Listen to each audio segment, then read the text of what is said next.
न तो पाप धोखे आने की जरूरत, कहीं जाने की जरूरत।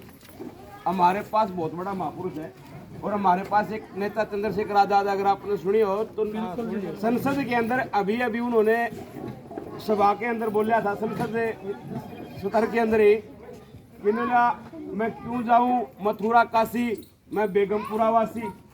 हमारे पास बेगमपुरा के अंदर वास कर रहे हैं, हमें कहीं जाने की जरूरत नहीं है। और जो हमारे महापुरुष के ऊपर गंदी नजर रखता था और कुछ बनाना चाहता था, सच्चाई बता रहा हूँ, आपके आगे आकर के गिड़गिड़ाएगा और वो आपके बीच में गुरु की ताकत नहीं आने देगा। मैं तो चाहूँ कि गंदे आदमी का आवाज़ ये पवित्र लोगों से दूर हो। जो हमारे महापुरुषों पे गंदी नजर रखेगा उसको हम कतई बर्दाश्त नहीं करेंगे, चाहे वो कोई भी क्यों ना हो। अगर हर कोई उसने आज दूसरी साहस कराया हमारा अपमान करने का, पहला अपमान कराया पुराना खंडर गुरु घर को तोड़ करके सत्य वाले बनाने की सोची, ये बिल्कुल गंदी मानसिकता थी उसकी। दूसरी गलती उसने ये की कि हमारे गुरु पर्व के ऊपर जो पूरा समाज एकत्रित होकर के, पूरा देश एकत्रित होकर के खुशी मना रहा था, तब वो हमारे आपके खिलाफ में, हमारे महापुरुषों के खिलाफ में बयानबाजी के लिए पंचायत बुला रहा है। मैं कहना चाहता हूं, अगर आपकी ये मानसिकता रही तो आपका इंतजार आपका बांस थाना कर रहा है। आपको कल है ना, पंचायत में फैसला नहीं होगा, थाने में फैसला होगा, क्योंकि हमारे पास संविधान की ताकत है, अंबेडकर की ताकत है। हम चाहते हैं आपसे, आप हमारे समाज का नेतृत्व कर रहे हो, गांव का नेतृत्व कर रहे हो। हमने नेतृत्व लायक आप लोगों को बनाया, लेकिन ये इजाजत नहीं देंगे कि हमारे महापुरुष के ऊपर उंगली उठाए और बार बार उंगली उठाए। सरपंच साहब की क्या औकात कि गुरु पर्व के ऊपर पंचायत करेगा, हमारा जुलूस निकालेगा। मैं समाज का जिम्मेवार सिपाही हूँ, जिम्मेदारी से संदेश देना चाहता हूँ। मैं युद्ध और बुद्ध में दोनों में विश्वास रखता हूँ। हम कमजोर नहीं है, डरपोक नहीं है। अगर हमारे रहते हुए गांव के अंदर और हमारे महापुरुष का अपमान करेगा और पंचायत बुलाएगा गुरु पर्व पे, तो छुए तेरी पंचायत, कोई फर्क नहीं पड़ता हमें।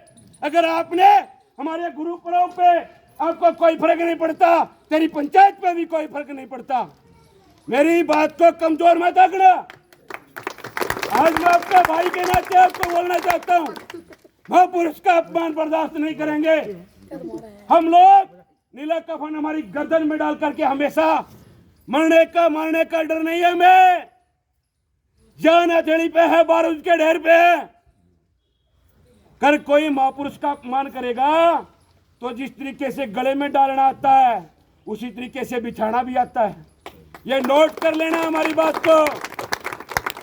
अपमान बर्दाश्त करना पाप है, सुनना पाप है। तो हम बाबा साहब के, गुरु रविदास के अनुयायी हैं। हम महापुरुषों का अपमान बिल्कुल भी स्वीकार नहीं करेंगे। पराधीनता पाप है। इसी के साथ दोबारा कहूंगा, क्यों जाऊं मथुरा काशी, मैं बेगमपुरा वासी। यही है हमारा सब कुछ। अगर ये बात किसी को गलत लगे तो उसका धन्यवाद, किसी को अच्छी लगे तो वो भी धन्यवाद। जय भीम, जय गुरुदेव, धन गुरुदेव। आप सभी माताओं बहनों का बहुत बहुत आभार। आपने इतने दिल से सुना, आपने हमारा मान सम्मान किया। प्रधान जी ने और मास्टर जी ने, यहाँ की सभा ने हमारे फूलमालाएं डाल करके हमें जोश जुनून जज्बा हमारा बरकरार रखा। अब मैं यहाँ के जो संस्था है, जो महासभा प्रधान से इजाजत चाहूँगा कि हमारी 4 बजे हिसार में मीटिंग है, हमें भी मौका दे उस मीटिंग से भी रूबरू होने का। आप सबका धन्यवाद। बलराज जी, आप क्रांतिकारी मेंबर हो, डरने की कोई जरूरत नहीं है।